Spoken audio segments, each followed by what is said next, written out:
HS Radio. Shivagiri HS Radio. Sa sa da sa ni da pa ni da ma ga ma ga re sa. Sa sa da sa ni da pa ni da ma ga ma ga re sa. Shivagiri HS Radio. Sa sa da sa ni da pa ni da ma ga ma ga re sa. SSLC പരീക്ഷയിൽ ഉന്നത വിജയം നേടിയ നമ്മുടെ എല്ലാ കുട്ടികൾക്കും Sivagiri HSS റേഡിയോയുടെ അഭിനന്ദനങ്ങൾ.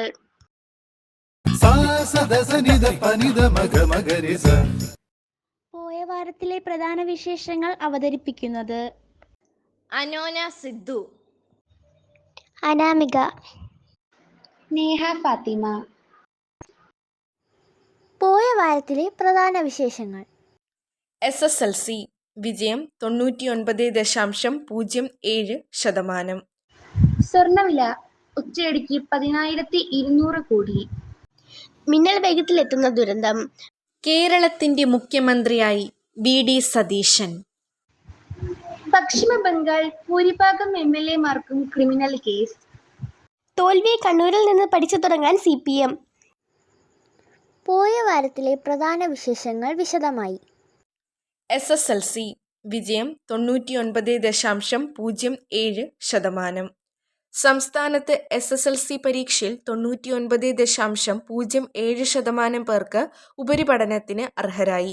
പരീക്ഷ എഴുതിയ 4,14,290 വിദ്യാർത്ഥികളിൽ 4,10,456 വിദ്യാർത്ഥികൾ വിജയിച്ചു. കഴിഞ്ഞ വർഷത്തേക്കാൾ 0.43% കുറവ്. കഴിഞ്ഞ വർഷം വിജയശതമാനം 99.5%. SSLC ഫലം പ്രഖ്യാപിച്ചത് 10ാം ക്ലാസ് മുൻ റാങ്കുകാരി. ഇത്തവണ SSLC ഫലപ്രഖ്യാപനം നടത്തിയത് 10ാം ക്ലാസ് മുൻ റാങ്കുകാരി. 1986 SSLCക്ക് 3ാം റാങ്ക് നേടിയ ഡോക്ടർ ഷർമിള മേരി ജോസഫാണ് ഇത്തവണ പൊതുവിദ്യാഭ്യാസ പ്രിൻസിപ്പൽ സെക്രട്ടറി എന്ന നിലയിൽ SSLC പരീക്ഷാ ഫലം പ്രഖ്യാപിച്ചത്. സ്വർണ്ണവില ഉച്ചയടിക്ക് 10,200 കോടി. സംസ്ഥാനത്ത് സ്വർണ്ണവിലയിൽ റെക്കോർഡ് കുതിപ്പ്. ഒരു പവൻ സ്വർണത്തിന് ഒറ്റ ദിവസം കൊണ്ട് 10,200 രൂപയാണ് കൂടിയത്. അന്താരാഷ്ട്ര വിപണിയിലെ വിലവർധനവും ഡോളർ രൂപ വിനിമയ നിരക്കിലെ മാറ്റവുമാണ് കാരണം. മിന്നൽ വേഗത്തിലെത്തുന്ന ദുരന്തം. വേണം ജാഗ്രത. സംസ്ഥാനത്ത് മിന്നലേറ്റ് വർഷം മരിക്കുന്നത് 20ഓളം പേർ. വേനൽ മഴയുള്ള ഏപ്രിൽ മെയ് മാസങ്ങളിലും തുലാവർഷമായ ഒക്ടോബറിലുമാണ് ഇടിമിന്നൽ അപകടങ്ങൾ കൂടുതൽ. തിരുവനന്തപുരം ജില്ലയിലെ പല ഭാഗങ്ങളിൽ തീവ്ര രീതിയിൽ ഇടിമിന്നൽ ഉണ്ടാകാറുണ്ട്. മിന്നലിനെ കുറിച്ച് മനസ്സിലാക്കിയിരുന്നാൽ സുരക്ഷിതമാണെന്ന് IMAയുടെ സംസ്ഥാനതല റിസർച്ച് വിഭാഗം കൺവീനർ ഡോക്ടർ രാജീവ് ജയദേവൻ അറിയിച്ചു. കേരളത്തിന്റെ മുഖ്യമന്ത്രിയായി VD സതീശൻ. 11 ദിവസത്തെ തർക്കങ്ങൾക്കും അനിശ്ചിതത്വത്തിനുമൊടുവിൽ കേരളത്തിന്റെ 13ാമത് മുഖ്യമന്ത്രിയായി VD സതീശന്റെ രംഗപ്രവേശം. ജനവികാരത്തെ അവഗണിച്ചാൽ ഭാവിയിൽ വലിയ വില കൊടുക്കേണ്ടി വരുമെന്ന് തിരിച്ചറിഞ്ഞ കോൺഗ്രസ് ഹൈക്കമാൻഡ് VD സതീശൻ എന്ന ഒറ്റപ്പേരിലേക്ക് എത്തുകയായിരുന്നു. അവസാന നിമിഷം വരെ അവകാശവാദം ഉന്നയിച്ച KC വേണുഗോപാലിനെ രാഹുൽ ഗാന്ധി അനുനയിപ്പിച്ചു. രമേശ് ചെന്നിത്തല വഴങ്ങിയെങ്കിലും അതൃപ്തിയിലാണ്. നിയമസഭാ കക്ഷി യോഗത്തിൽ പങ്കെടുക്കാതെ ഗുരുവായൂർ ദർശനത്തിന് പോയി. എങ്കിലും സതീശന് പിന്തുണ അറിയിച്ചുള്ള കത്ത് MLA-മാർ വശം കൊടുത്തുവിട്ടു.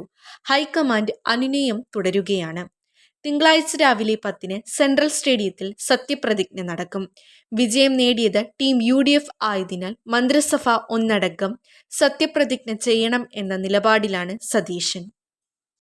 വിദ്യാഭ്യാസ വകുപ്പ് പ്രതിസന്ധിയിൽ പുതിയ മന്ത്രിസഭ നിലവിൽ വരാത്തത് വിദ്യാഭ്യാസ വകുപ്പിന്റെ പ്രവർത്തനങ്ങളെ ബാധിക്കുമെന്ന് V ശിവൻകുട്ടി. ഫയലുകൾ കെട്ടിക്കിടക്കുന്നു, പല തീരുമാനങ്ങളും വൈകുന്നു. പിറന്നു തമിഴകത്ത് വിജയ് യുഗം. വൈകാരിക സ്വപ്നങ്ങൾ പങ്കുവെച്ച് ജനങ്ങളെ ആവേശഭരിതരാക്കി ദളപതി വിജയ് തമിഴ്നാടിന്റെ മുഖ്യമന്ത്രിയായി അധികാരമേറ്റു. C ജോസഫ് വിജയ് എന്ന ഞാൻ ആണ്ടവൻ മീതെ ആണയിട്ട് എന്നു തുടങ്ങിയ സത്യപ്രതിജ്ഞാ ചടങ്ങ് നന്ദി പ്രകടനത്തിനും വേദിയായി. നടപടിക്രമങ്ങൾ പൂർത്തിയാക്കി ഗവർണർ മടങ്ങിയതോടെ ഭരണത്തെക്കുറിച്ചുള്ള തന്റെ സ്വപ്നങ്ങൾ ജനങ്ങളുമായി പങ്കുവയ്ക്കാൻ വിജയ് ആ വേദി തന്നെ പ്രയോജനപ്പെടുത്തി. സദസ്യരെ സാക്ഷിയായി നിർത്തി ആദ്യ ഉത്തരവിൽ ഒപ്പിട്ടു. സ്ത്രീ സുരക്ഷയ്ക്ക് പ്രത്യേക സ്ക്വാഡ് രൂപീകരിച്ചുകൊണ്ടുള്ള ഉത്തരവായിരുന്നു അത്. ആദ്യമായാണ് ഒരു മുഖ്യമന്ത്രി സത്യപ്രതിജ്ഞാ വേദിയിൽ വെച്ച് ഉത്തരവിൽ ഒപ്പിടുന്നത്. തുടർന്നാണ് ജനങ്ങൾക്ക് നന്ദി പറഞ്ഞുകൊണ്ട് തന്റെ ഭരണം എങ്ങനെ ആയിരിക്കുമെന്ന് പ്രഖ്യാപിച്ചത്. തോൽവി കണ്ണൂരിൽ നിന്ന് പഠിച്ചു തുടങ്ങാൻ CPM. നിയമസഭാ തെരഞ്ഞെടുപ്പുകളിലെ കൂറ്റൻ തോൽവി അപ്രതീക്ഷിതമായി എടുത്തിട്ട് വീണ കണ്ണൂരിൽ നിന്ന് CPM പഠിച്ചു തുടങ്ങും.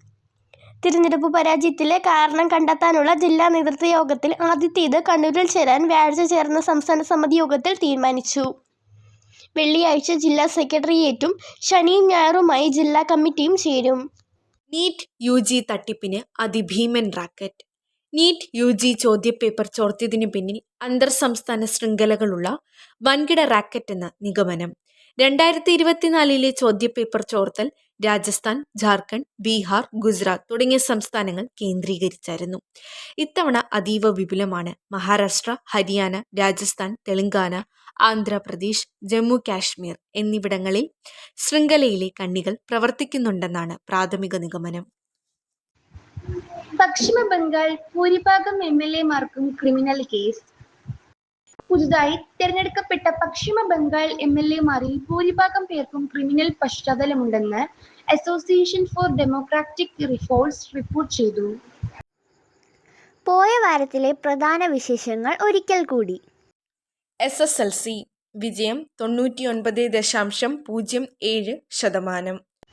സ്വർണ്ണവില ഒറ്റയടിക്ക് 10,200 കോടി. മിന്നൽ വേഗത്തിലെത്തുന്ന ദുരന്തം. കേരളത്തിന്റെ മുഖ്യമന്ത്രിയായി VD സതീശൻ. പശ്ചിമ ബംഗാൾ ഭൂരിഭാഗം MLA-മാർക്കും ക്രിമിനൽ കേസ്. തോൽവി കണ്ണൂരിൽ നിന്ന് പഠിച്ചു തുടങ്ങാൻ CPM. പോയ വാരത്തിലെ വിശേഷങ്ങൾ അവസാനിച്ചു.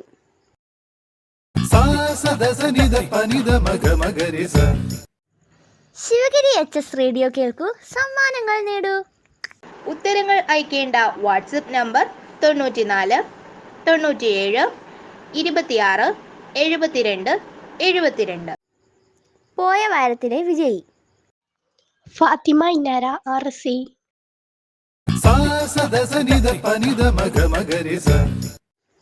പോയ വാരത്തിലെ ചോദ്യവും ഉത്തരവും.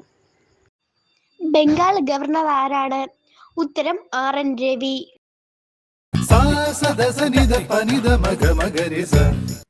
ശിവഗിരി HS റേഡിയോ ആഴ്ചയിലെ ചോദ്യം. VD സതീശൻ കേരളത്തിന്റെ എത്രാമത്തെ മുഖ്യമന്ത്രിയാണ്? ഉത്തരങ്ങൾ അയക്കേണ്ട വാട്സപ്പ് നമ്പർ 94 97 26 72 72. ഈ ആഴ്ചത്തെ വിശേഷങ്ങൾ ഇവിടെ അവസാനിക്കുന്നു. പുതിയ വിശേഷങ്ങളുമായി നമുക്ക് വീണ്ടും കേൾക്കാം. Sivagiri HS radio.